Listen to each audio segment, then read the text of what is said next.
क्या होगा जब एक अनाथ बच्चे के पास बिजली की शक्ति आ जाएगी। आज की हमारी कहानी कुछ इसी प्रकार है। तो कहानी की शुरुआत होती है एक फैक्ट्री को दिखाते हुए, जहां काम करने वाले वर्कर्स अपनी सैलरी बढ़ाने और अपने साथ हो रहे भेदभाव को रोकने के लिए फैक्ट्री में प्रोटेस्ट कर रहे होते हैं। इस दौरान फैक्ट्री के हेड स्पीकर्स के द्वारा सभी वर्कर से बात करते हैं और उनकी यूनियन के 2 लोगों को अपने साथ बात करने के लिए अंदर बुलाते हैं। ये सुनकर सभी वर्कर प्रोटेस्ट बंद कर देते हैं और 2 वर्कर बात करने के लिए डिपार्टमेंट बिल्डिंग में चले जाते हैं। इस बीच हम सांचा का नाम के एक लड़के को वहां की बिल्डिंग की छत पर बैठा हुआ देखते हैं। सांचा का यहाँ से सभी वर्कर को देख रहा होता है और कुछ देर के बाद सांचा का घर आ जाता है और अपने पिता रुद्रा का इंतजार करने लगता है। यहाँ हमें पता चलता है कि रुद्रा फैक्ट्री के वर्कर की यूनियन का लीडर है। जब रुद्रा घर आता है तो सांचा का उससे पूछता है कि वो प्रोटेस्ट क्यों कर रहे हैं, जिस पर रुद्रा जवाब देता है कि इंसान को हमेशा दूसरों की जरूरत में मदद करनी चाहिए और आसपास हो रहे अन्याय के खिलाफ लड़ाई लड़नी चाहिए। साथ ही वो कहता है कि जो लोग दूसरों की मदद नहीं करते उनमें कोई इंसानियत नहीं होती। इस तरह 3 दिन बीत जाते हैं, लेकिन डिपार्टमेंट में बातचीत करने गए 2 वर्कर अभी तक वापस नहीं लौटे थे। पर एक दिन जब सांचा का सुबह उठता है तो अपने माता पिता की बातें सुनता है। दोनों लापता हुए वर्कर के बारे में बात कर रहे थे। यहाँ सांचा का की मार डाला अपने पति रुद्रा को फैक्ट्री में जाने से रोकती है, पर रुद्रा उसकी बात नहीं सुनता और फैक्ट्री चला जाता है, जहाँ वो कुछ वर्कर के साथ मिलकर फैक्ट्री के सिक्योरिटी गार्ड्स पर हमला कर देता है। दूसरी ओर सांचा का और उसकी मां लापता हुए दोनों वर्ग वर्कर के घर जाते हैं, जहां एक वर्कर के घर में डाला को लापता हुआ वर्कर दिखाई देता है। डाला ये देख हैरान हो जाती है और उस वर्कर की पत्नी झूठ बोलती है कि उसका पति 3 दिन से घर नहीं आया, जिसके बाद डाला जल्दी से फैक्ट्री की ओर भागने लगती है, क्योंकि जिन वर्कर के बचाव में रुद्रा लड़ाई करने गया था वो वर्कर अपने घर आ चुके थे और यह सब सिर्फ रुद्रा को मारने के लिए एक प्लेन बनाया गया था। रास्ते में डाला भागते हुए गिर जाती है, जिससे उसका पैर मुड़ जाता है।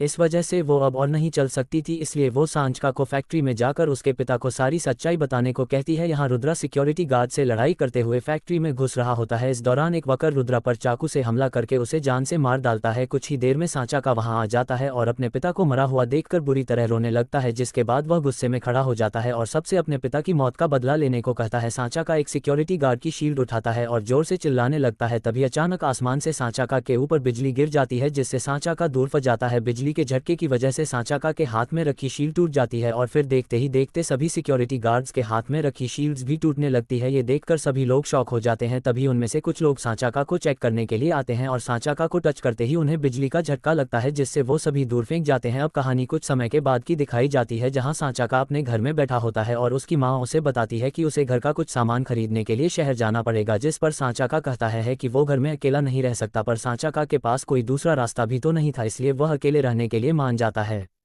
काफी दिन बीत जाते हैं, लेकिन डाला अभी भी वापस घर नहीं लौटी थी और घर में खाने का सामान भी खत्म हो चुका था, जिस वजह से सांचा का को खाने की तलाश में बाहर जाना पड़ता है। तब गली में रहने वाले बच्चे सांचा का पीछा करते हैं और उसे पकड़ बुरी तरह से पीटने लगते हैं। गली के बच्चे सांचा का को मारने के लिए एक लकड़ी का टुकड़ा उठाते हैं। वो उसे मरने ही वाले होते हैं कि अंगक नाम का एक लड़का वहां जाता है और गली के लड़कों को पीट कर भगा देता है। इसके बाद वह बेहोश सांचा का को अपने घर ले जाता है। जब सांचा का को होश आता है तो वह खुद को एक कमरे में पाता है और उसके पास आगू बैठा होता है। यहाँ आगू सांचा का को समझता है कि उसे गली के बच्चों से बचकर रहना होगा, साथ ही उससे प्रॉमिस करता है कि वो उसे रात में सेल्फ डिफेंस की बेसिक चीज़ सिखाएगा ताकि वो उन लड़कों से अपनी रक्षा कर सके। इसके बाद दोनों दूसरे शहर में जाकर नई शुरुआत करने की सोचते हैं और फिर दोनों दूसरे शहर में जान के लिए चलती हुई ट्रेन को पकड़ने की कोशिश करते हैं। अब क्योंकि आग बहुत ही स्ट्रांग था, इसलिए वह तेज दौड़कर ट्रेन पर चढ़ जाता है, लेकिन सांचा का तेज नहीं दौड़ पाता, जिसकी वजह से वो ट्रेन पर नहीं चढ़ पाता और आगम से भी बिछड़ जाता है। अब सांचा का फिर से अकेला हो जाता है, इसलिए वो छोटी मोटी नौकरी करके सड़कों पर ही रहने लगता है। इसके बाद कुछ साल की कहानी दिखाई जाती है, जहां सांचा का अब बड़ा हो चुका है और एक पेपर फैक्ट्री में सिक्योरिटी गार्ड की जॉब करता है। एक दिन जब सांचा का बस में होता है तब सड़क पर उसे कुछ लोग लड़ते हुए दिखाई देते हैं, जिसे देखकर उसे आगम की बताई बातें याद आती है। आगू ने उससे कहा था कि उसे लड़ने वाले लोगों को हमेशा इग्नोर करना होगा, इसलिए सांचा का उन लोगों को इग्नोर करता है और नॉर्मल लोगों की तरह लाइफ जीता है। सांचा का को अभी भी बिजली से बहुत डर लगता था, इसलिए वह जब भी बिजली को देखता तो उससे डरकर छिप जाता है। इसके बाद हमें एक पार्टी का सीन दिखाया जाता है, जहाँ 2 लोग पकोर नाम के एक आदमी के बारे में बात कर रहे होते हैं। वो कहते हैं कि पकोर को अपने बचपन से बहुत सारी मुश्किलों का सामना करना पड़ा है, क्योंकि किसी ने उसकी फैमिली को जिंदा जला दिया था। अब यहाँ से कहानी फ्लैशबैक में जाती है और हमें पिकोर के बारे में बताया जाता है। पिकोर के माता पिता की मौत के बाद उसके अंकल ने उसे एक लोअर क्लास वाले अनाथ आश्रम में छोड़ दिया था, जहाँ सभी बच्चों के साथ बहुत बुरा बर्ताव किया जाता था। जब पिकोर के साथ बार बार बुरा बर्ताव होता है तो वह तंग आकर बाकी के अनाथ बच्चों के साथ मिलकर अनाथ आश्रम के सभी मालिकों को मारने का प्लान बनाता है, जिसके बाद सभी बच्चे मिलकर अनाथ आश्रम के मालिकों को मार डालते हैं। फिर कुछ समय बीतने के बाद पिंक को उसके पिता की विरासत मिल जाती है, जिससे वो अनाथ बच्चों की देखभाल करने लगता है। इसके बाद कहानी वापस प्रेजेंट पर आती है और पिंक सभी क्रिमिनल्स का लीडर बन चुका है और इंडोनेशिया के करप्ट पॉलिटिशियन के साथ मिलकर इलीगल किया करता है। पिंक की एक आर्मी भी है जिसमें उसने सभी अनाथ बच्चों को मर्डर करने के लिए ट्रेन किया होता है। इसके अलावा पिंक ने पैसा कमाने के लिए एक ऐसा प्लेन बनाया है जिससे लोगों की जान भी जा सकती है।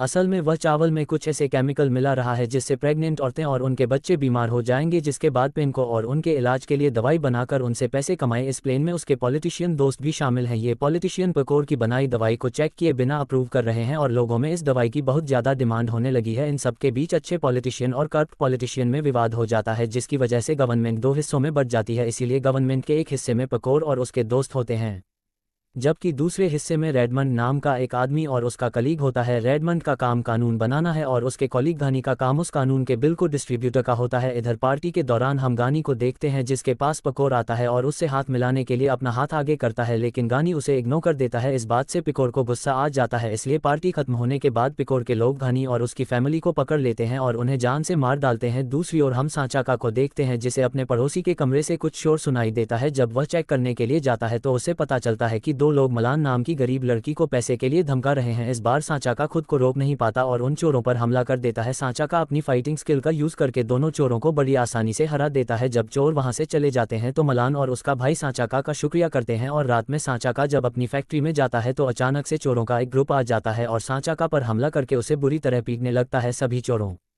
को लगता है कि सांचाका मर गया, इसलिए वो उसे बिल्डिंग से नीचे फेंक देते हैं। तभी तेज बारिश होने की वजह से बिजली गिरने लगती है जो कि सीधे सांचाका के ऊपर आ जाती है, लेकिन सांचाका को इस बिजली से कोई नुकसान नहीं होता बल्कि वो तुरंत ठीक हो जाता है, साथ उसकी सभी चोट भी ठीक होने लगती है। अगले दिन हम सांचाका को बाजार में देखते हैं जहां वही चोर आते हैं जिन्होंने सांचाका को कल रात बुरी तरह से मारा था। चोर जब सांचाका को जिंदा देखते हैं तो उसका पीछा करने लगते हैं, पर अब सांचाका के पास बिजली की शक्ति है जिसकी मदद से वह सभी चोरों को आसानी से हरा देता है। ये देख मलान उससे इम्प्रेस हो जाती है और उसे अपने ग्रुप में शामिल होने के लिए कहती है। असल में मलान ने लोकल लोगों के साथ मिलकर एक ग्रुप बनाया है जो कि चोरों से लड़ाई करके अपनी रक्षा किया करता है, लेकिन सांचाका उनके ग्रुप में शामिल होने से मना कर देता है और काम पर चला जाता है। तभी वहां चोरों का दूसरा ग्रुप आता है जो कि पूरे बाजार में आग लगाकर सब कुछ खत्म कर देता है। इसके बाद मलान सांचाका के पास जाती है और उसे बाजार में हुई घटना के बारे में बताती है, साथ ही उससे कहती है कि अगर कोई इंसान दूसरों की ज़रूरत में मदद नहीं करता तो वह इंसान जिंदा लाश की तरह होता है। मलान की बातें सुनकर सांचाका को अपने पिता की याद आ जाती है क्योंकि ये सारी बातें बचपन में उसके पिता ने उससे कही थी। सांचाका अपने पिता की बातों को सोचते हुए मलान का साथ देने के लिए तैयार हो जाता है और बुरे लोगों से लड़ने का फैसला करता है।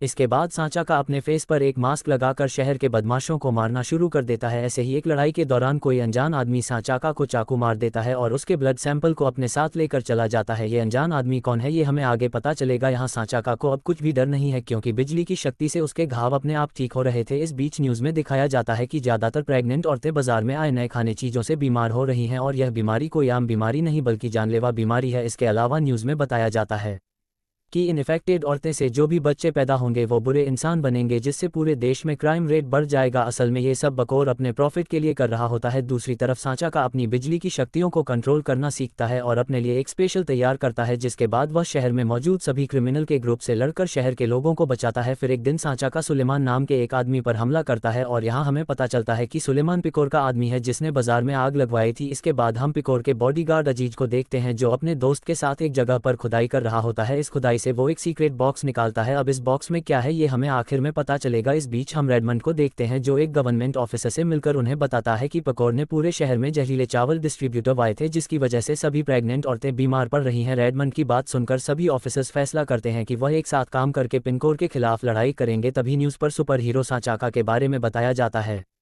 जिसे देखकर सभी ऑफिसर सांचाका से कांटेक्ट करने का सोचते हैं ताकि उसकी मदद से वह पिंक को कंट्रोल कर सके। रेडमंड सभी ऑफिसर्स को शहर में पहले बीमारी के लिए अच्छे एंटीवायरस बनाने को कहता है क्योंकि पिंक ने जो एंटीवायरस बनाए थे वो सभी नकली थे जिससे लोगों की तबीयत और भी बिगड़ रही थी। इसके बाद पैकर को दिखाया जाता है जिसके पास सुलेमान की लाश आई थी। सुलेमान को मरा हुआ देखकर पैकर को बहुत गुस्सा आता है क्योंकि सुलेमान एक अनाथ था और उसकी देखभाल की जिम्मेदारी पिंक की थी, इसलिए सुलेमान की मौत का बदला लेने के लिए पिंक अपने लोगों को इकट्ठा करने को कहकर सुपर हीरो को जान से मारने का ऑर्डर दे देता है। इसके बाद पिंक की अनाथ लोगों वाली आर्मी पूरे शहर में दंगा करना शुरू कर देती है जो कि आम लोगों के साथ उन ऑफिसर्स को भी मार देती है जो पैकर के खिलाफ थे। इन्हीं लोगों में से एक रेडमंड को भी मारने वाला होता है, पर तभी सांचाका वहां आ जाता है और रेडमंड को बचा लेता है, जिसके बाद रेडमंड सांचाका से रिक्वेस्ट करता है कि वह शहर के लोगों को बचाने में उनकी मदद करें। अगले सीन में हम देखते हैं कि ऑफिसर्स फिर से पकोर के बनाए एंटीवायरस को बिना चेक किए लोगों में डिस्ट्रीब्यूटर के लिए मान गए हैं। इस समय रेडमंड को एक ऑफिसर का कॉल आता है जो उसे बताता है कि पूरे शहर में पकोर के अलावा एंटीवायरस बनाने वाला और कोई नहीं है। ये सुनकर रेडमंड समझ जाता है कि यदि पकोर को नहीं रोका गया तो वो लोगों तक अपने बनाए नकली एंटीवायरस पहुंचा देगा और फिर कोई भी उसे रोक नहीं पाएगा। इसीलिए रेडमंड जल्दी से सांचाका को कॉल करता है और उसे सारी बातें समझता है। सबसे पहले सांचाका को एंटीवायरस ले जाने वाली गाड़ियों को रोकने को कहता है।